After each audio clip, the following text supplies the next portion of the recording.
Bonjour tout le monde. Ce matin, je vais parler de quelque chose qui n'est pas souvent trop compris par les autres. En fait, j'ai constaté une chose avec nous les Africains, c'est que nous aimons le paraître. Je vais vous raconter juste une petite histoire de ce qui s'est passé ce week-end avec moi. Un éleveur m'a appelé pour a sollicité mon intervention dans son exploitation. Et fort heureusement pour moi, je n'étais pas loin de son exploitation, je faisais des marches le week-end. J'arrive devant l'exploitation, je signale à la sécurité que je suis là pour tel, c'est le patron qui m'a appelé. Si vous pouvez l'informer, il m'a dit qu'il était à la ferme. Du coup, le vigile a commencé à bouder. À la même minute, un monsieur est venu garer un véhicule. C'est comme ça que le vigile m'abandonne pour aller vers le monsieur et reçoit le monsieur. Il m'oublie carrément, il me laisse au portail, il rentre à l'intérieur. Bon, j'ai patienté un peu, je me suis dit, bon, peut-être comme il est rentré à l'intérieur, c'est pour informer le promoteur que j'étais déjà là. Il est ressorti après, il me dit, bon, monsieur, vous disiez quoi? Je dis, bon, ça va, ça va. J'ai continué ma marche. Arrivé à la maison, je prends le véhicule, maintenant, je dis, bon, essayons de faire une deuxième tentative, voir est-ce que ça sera la même chose. J'arrive à peine garé, le même vigile vient en courant vers moi. Je le salue, il ne m'a pas carrément reconnu. Je dis, bon, mais j'étais là tout à l'heure, il me dit non monsieur, peut-être c'était mon collègue qui était là. Je dis bon, est-ce que vous pouvez m'annoncer à votre patron que je suis là?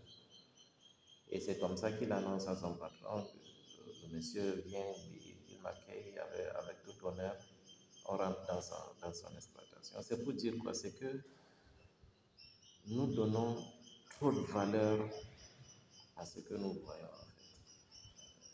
Nous ne valorisons pas la personne, mais nous valorisons son paraître en fait.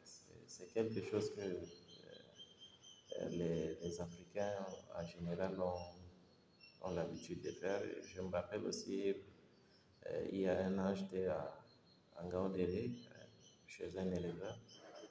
Il m'a appelé. Je suis venu pour une petite prestation qui ne valait même pas 10 000 francs. Et juste parce que le fait que je suis venu avec le véhicule, il ne s'attendait pas. Qu'est-ce qui est le véhicule? C'est un outil de travail. Rien d'autre que ça. C'est un outil de travail comme tout autre. Peut-être mon outil de travail peut être une bicyclette. Peut-être ça peut être une moto. Mais juste parce que c'est la voiture qu'on voit, on donne tellement d'importance.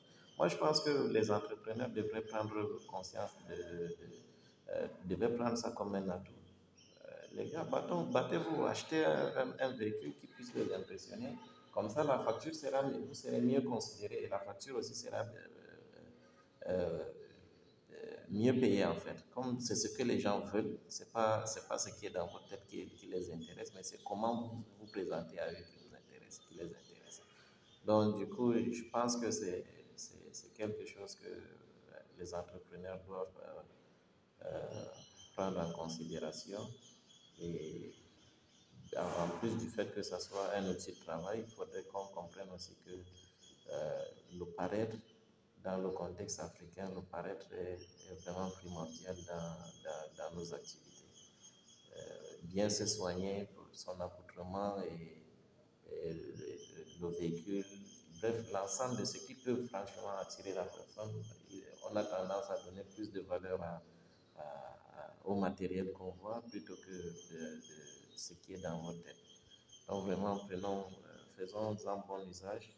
C'est pas pour dire qu'il faut absolument avoir un gros véhicule ou bien il faut s'habiller d'une manière extravagante, être propre et avoir surtout ce qui les attire le mieux à partir de ce qu'ils vous considèrent le plus. Battons-nous, trouvons des véhicules propres adaptés aux conditions de nos travaux. Et je pense que ça fera plus de chiffres, quoi. Merci bien.